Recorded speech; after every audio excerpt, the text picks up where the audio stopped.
l'Atlético pour donner le coup d'envoi de ce quart de finale aller de Copa del Rey entre deux des 6 meilleures formations du championnat d'Espagne. L'Atlético 2e, Séville 6e avec des Français au coup d'envoi à l'appel. Lucas Hernandez, Antoine Griezmann dans les rangs madrilènes, Sébastien Corchia, Clément Lenglet et Steven Nzonzi dans les rangs sévillans. Et la première situation déjà intéressante pour Diego Costa.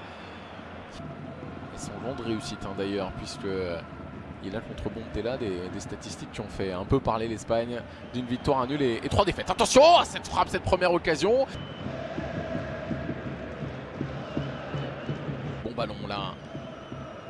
Les Sévillans qui travaillent bien avec cette tentative de frappe qui va passer à quelques centimètres. Gabi pour frapper ce coup franc. La destination de Lucas Hernandez qui s'impose dans les airs. La deuxième tête, elle est signée Diego Costa. Et la parade magnifique de Sergio Rico. Pour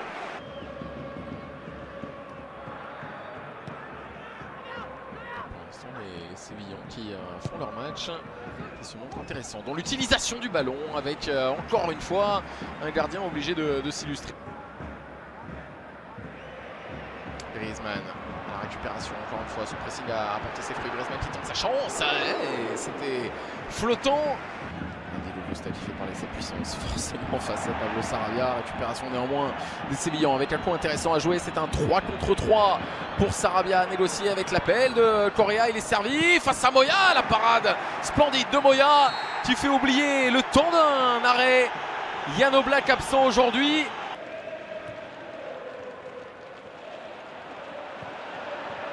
Diego Costa face à Mercado. Diego Costa, pied gauche ou crochet. Pied gauche ou crochet, pied gauche. Et c'est Rico, encore une fois, qui s'impose. Et Corchia qui peut écarter Zonzi. Et pourquoi pas tenter sa chance. Oh là là là là, qu'est-ce qu'elle était bien partie. La frappe de Sergio Escudero. Griezmann derrière lui. Correa est peut-être une position de frappe, elle est bien partie, elle est puissante, elle est captée difficilement par Rico.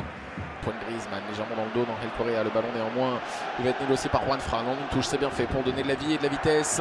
Angel Correa qui va se centrer. On n'était pas loin du but contre son camp de Clément Lenglet qui vient trouver le poteau. Pour le frapper, Steven Nzonzi qui s'en est bien sorti. La relance dans l'axe, ça peut revenir peut-être sur Diego Costa. C'est croisé, c'est parfait. Et voilà l'international espagnol qui signe définitivement son retour à Madrid. L'ouverture du score pour son 3e but à l'occasion de son 4e match. C'est tout de même assez bluffant. Pas de position de hors-jeu là pour Carrasco qui sera le premier sur ce ballon. L'intervention de Rico qui avait lu le grand pont du Belge. Correa dans la foulée. Correa qui a voulu y aller tout seul. Et Carrasco qui lui en veut forcément. Pour Ever Banega et pour surtout empêcher un 3 contre 2 d'être négocié par l'Atlético.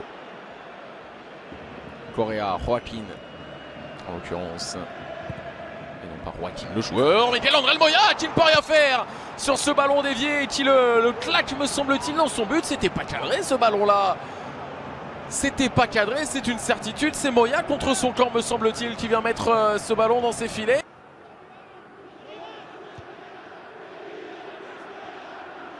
Et attention, ça peut être un ballon intéressant, ça peut être pour Sarabia. Ah oui!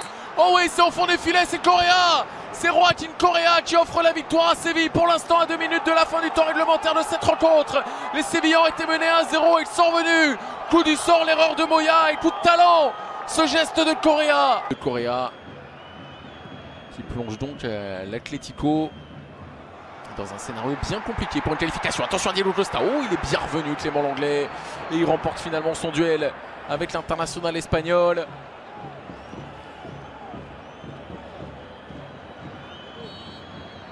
Et le succès des Sévillans, 2-1, sensation au Wanda Metropolitano où l'Atlético n'avait plus perdu depuis septembre et une rencontre de Ligue des Champions face à Chelsea.